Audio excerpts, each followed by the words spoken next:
Assalomu alaykum hurmatli ishtirokchilar. Bugungi mavzu xotira iyerarxiyasi, RAM, TC, DRAM va performantiya sirlarini ochish. Xotira iyerarxiyasi kompyuter tizimlarida muhim rol o'ynaydi. RAM, TC va DRAM texnologiyalari tizimning tezligi va samaradorligiga bevosita ta'sir qiladi. Tezkor xotira, masalan, TC ma'lumotlarni tezkor kirish uchun saqlaydi. DRAM esa katta hajmdagi ma'lumotlarni uzoq muddatli saqlash uchun ishlatiladi.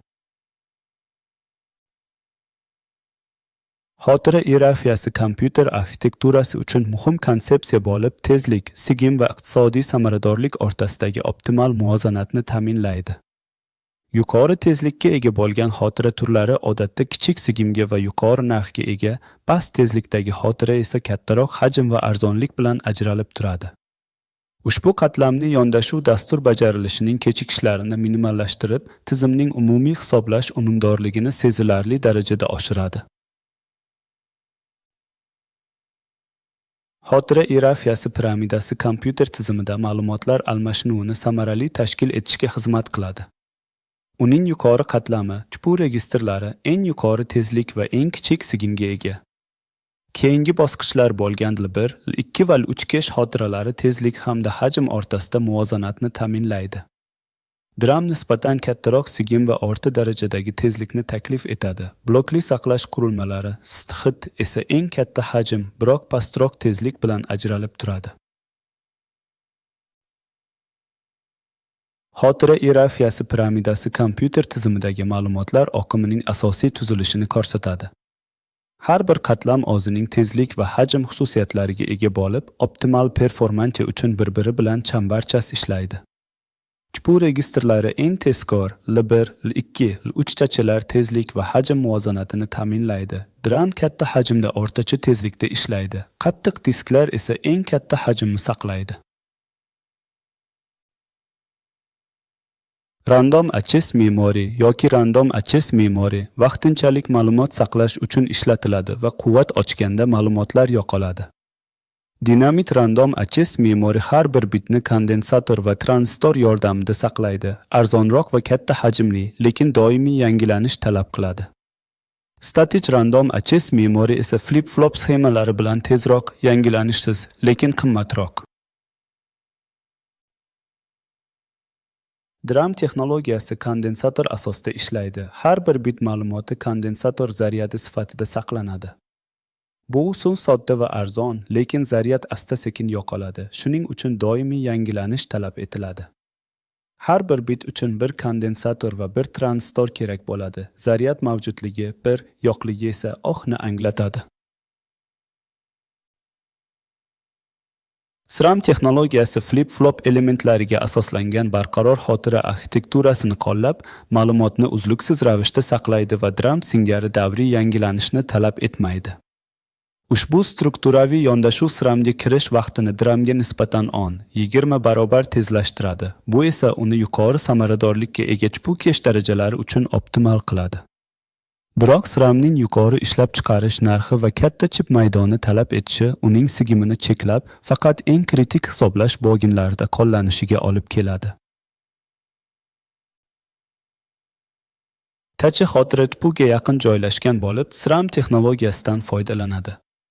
Kechikish juda past, 1-5 nanosekundda ma'lumot olish mumkin. L1, L2 va L3 darajalari mavjud. Asosiy RAM esa DRAM texnologiyasiga asoslangan, katta hajmda, lekin kirish vaqti uzoqroq 50-100 nanosekund. TC hit ratio tizim tezligini oshiradi. Kechikish, ya'ni kutish vaqti, markaziy protsessor birligi ma'lumotni so'ragan vaqtdan uni olguncha o'tadigan vaqt bo'lib, nanosekundlarda o'lchanadi. TCL 1 kechikishi 1, tortins, L2 10, 20, L3 20, 40, dinamik tasodifiy kirish xotirasi esa 50, 100. Kechikishning oshishi markaziy protsessor birligi kutish vaqtini oshirib, tizim tezligini pasaytiradi. Grafik tipu va xotira turlari o'rtasidagi kechikish farqi TC optimizatsiyasining ahamiyatini ko'rsatadi. TC va DRAM o'rtasidagi katta kechikish farqi zamonaviy tizimlarda turli texnikalar yordamida kamaytiriladi. Bu optimizatsiyalar tizimning umumiy samaradorligini oshirishga xizmat qiladi. RAM kechikishini kamaytirish uchun turli texnologiyalar rivojlandi. 1990 yillarda FastPaG modi bir xil qatordagi ma'lumotlarga tezroq kirish imkonini berdi. 2000 yillarda Synchronous Dynamic Random Access Memory sinxron ishlash va yuqori chastotada ma'lumot uzatishni ta'minladi. 2010 yillarda Double Data Rate 4 Double Data Rate 5 ikki tomonlama ma'lumot uzatish va yuqori bandwidth bilan ajralib turdi. 2020 yillarda esa Higgs bandwidth memory va uch stack memory texnologiyalari kechikishni yanada kamaytirishga yordam bermoqda. Touch optimallashtirish usullari katta blok hajmi orqali spatial locality'dan foydalanib, miss rateni kamaytiradi. Yuqori assosiativlik set associative mapping orqali konflikt misslarini kamaytiradi. Prefetching texnikasi kelajakda kerak bo'lishi mumkin bo'lgan ma'lumotlarni oldindan yuklab, miss penalty'ni kamaytiradi. Wisdom Touch esa chiqarilgan ma'lumotlarni saqlab, takroriy so'rovlarni tezlashtiradi. Intel Core i9 ning bir touch kirish vaqti 4 nanosekund, DRAM esa 65 nanosekund. Bir touch hajmi har bir chpu Core uchun 32 kilobit, zamonaviy tizimlarda RAM hajmi esa 16 gigabit. Bu farq millionlab instruksiyalarni bajarish tezligiga ta'sir qiladi. 16 baravar tezlik farqi chpuning touch optimizatsiyasiga naqadar bog'liq ekanligini ko'rsatadi.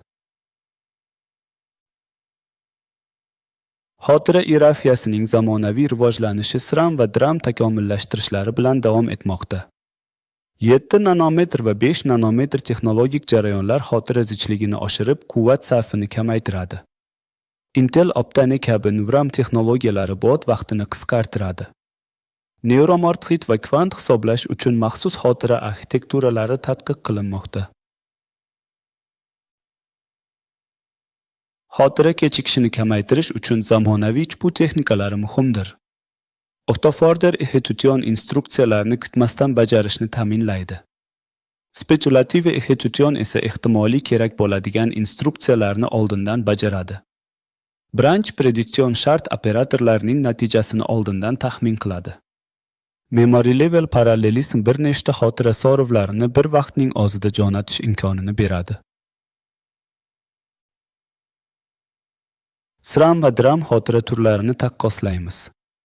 SRAM tezroq, lekin qimmat va kichik hajmda, asosan touch uchun ishlatiladi.